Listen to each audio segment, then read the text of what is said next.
Hi friends, അപ്പോൾ നമ്മൾ ഇന്ന് നോക്കാൻ പോകുന്നത് ഹരിയാന സ്റ്റാഫ് സെലക്ഷൻ കമ്മീഷൻ്റെ അണ്ടറിൽ വരുന്ന ഹരിയാന പോലീസ് കോൺസ്റ്റബിൾ ജനറൽ ഡ്യൂട്ടിയുടെ നോട്ടിഫിക്കേഷനാണ്. അപ്പോൾ നോട്ടിഫിക്കേഷൻ പുറത്തിറങ്ങിയിട്ടുണ്ട്. അപ്പോൾ അതിൻ്റെ ഡീറ്റെയിൽസാണ് നമ്മൾ ഇന്ന് നോക്കാൻ പോകുന്നത്. അതിനു മുമ്പായിട്ട് എൻ്റെ ചാനൽ സബ്സ്ക്രൈബ് ചെയ്തിട്ടില്ലെങ്കിൽ സബ്സ്ക്രൈബ് ചെയ്ത് സപ്പോർട്ട് ചെയ്യുക, മാക്സിമം എല്ലാവർക്കും ഷെയർ ചെയ്യുക. ഓക്കെ, വൈകാതെ നമുക്ക് വീഡിയോയിലേക്ക് കിടക്കാം.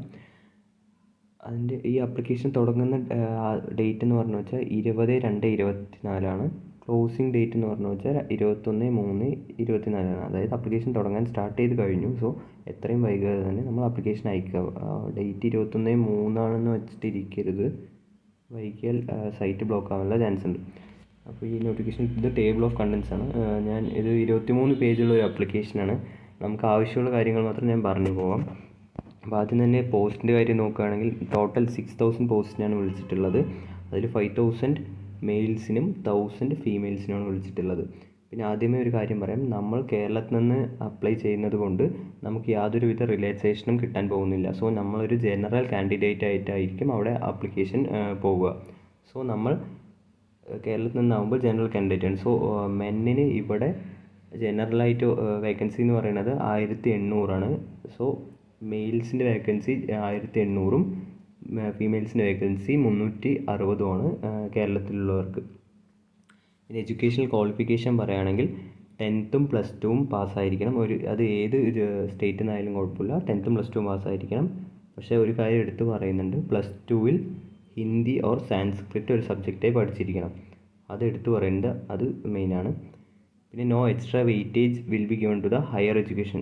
അതായത് ഇപ്പോൾ +2 കഴിഞ്ഞ് നമ്മൾ ഡിഗ്രി എന്തെങ്കിലും ചെയ്താലും അതിനൊരു വെയിറ്റേജും ഉണ്ടാവില്ല. നമ്മുടെ +2 വെച്ചിട്ടായിരിക്കും അവർ കണക്കാക്കുക. പിന്നെ പേ സ്കെയിൽ എന്ന് പറയുന്നത് ലെവൽ 3 പേ സ്കെയിലാണ്.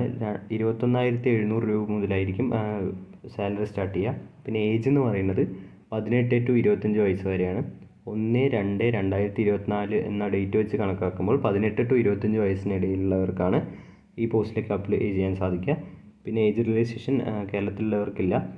പിന്നെ ക്വാളിഫയിങ് ടെസ്റ്റ് ഉണ്ട്, ഫിസിക്കൽ മെഷർമെൻറ്റ്. അത് അപ്പൻഡിക്സ് B വായിച്ചാൽ മനസ്സിലാവും. ഫിസിക്കൽ മെഷർമെൻറ്റ് അനുസരിച്ച് ആണ് നമ്മുടെ ഈ സെലക്ഷൻ പ്രൊസീജിയർ. പിന്നെ അത് കഴിഞ്ഞിട്ട് ഫിസിക്കൽ സ്ക്രീനിങ് ടെസ്റ്റ് ഉണ്ട്. അതിൽ മെയിൽസിന് 2.5 കിലോമീറ്റർ റണ്ണിങ് 12 മിനിറ്റ്സിലും ഫീമെയിൽസിന് 1 കിലോമീറ്റർ റണ്ണിങ് 6 മിനിറ്റിലും എക്സ് സർവീസ് മെന്നിന് 1 കിലോമീറ്റർ റണ്ണിങ് 5 മിനിറ്റ്സിലും ഓടി തീർക്കണം. എന്നാൽ സെലക്ട് ആവുന്നതാണ്.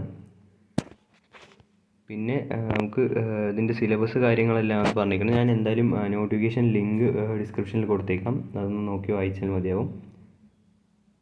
നമുക്ക് റിസർവേഷൻ്റെ കാര്യങ്ങളൊന്നും ഉണ്ടാവില്ല. എക്സ് സർവീസ്മെൻ്റെ കുറച്ച് റിസർവേഷൻസ് ഉണ്ട്, അത് നോക്കിയാൽ മതി.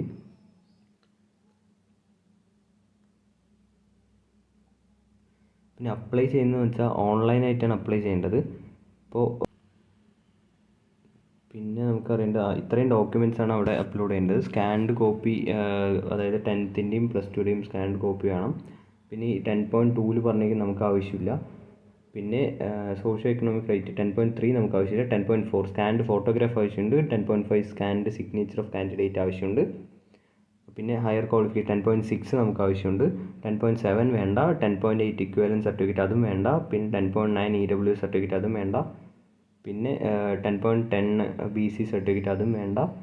10.11 experience certificate issued by the company അത് ആവശ്യമില്ല, നമുക്കില്ല, ഹരിയാന സ്റ്റേറ്റിലുള്ളവർക്കാണ്. പിന്നെ 10.12 അത് വേണം. ഡിക്ലറേഷൻ സർട്ടിഫിക്കറ്റ്, അത് ഈ ഡിക്ലറേഷൻ സർട്ടിഫിക്കറ്റ് എന്ന് പറഞ്ഞത് അനക്സർ 8 കീഴിൽ വരുന്ന ഒരു ഫോമാണ്. അത് നമ്മുടെ ഈ നോട്ടിഫിക്കേഷൻ്റെ അവസാനമുണ്ട്.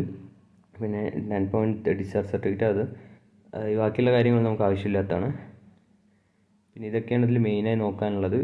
സോ അപ്പോൾ നമ്മൾ OMR ഷീറ്റിലായിരിക്കും ആദ്യം എക്സാം തുടങ്ങുക. ആൻസർ കീ പിന്നീട് പബ്ലിഷ് ചെയ്യും. സോ ഇത് നല്ലൊരു ഓപ്പർച്യൂണിറ്റിയാണ്, എല്ലാവരും മിസ് ചെയ്യാതെ അപ്ലൈ ചെയ്യുക. ഇതിൻ്റെ കൂടുതൽ ഡീറ്റെയിൽസ് ആയിട്ടുള്ള ഈ ഒരു നോട്ടിഫിക്കേഷൻ ഞാൻ ഡിസ്ക്രിപ്ഷനിൽ ആഡ് ചെയ്തേക്കാം. So thank you. എന്തെങ്കിലും ഡൗട്ട് ഉണ്ടെങ്കിൽ കമൻറ്റ് സെക്ഷനിൽ ചോദിച്ചാൽ മതി. Thank you.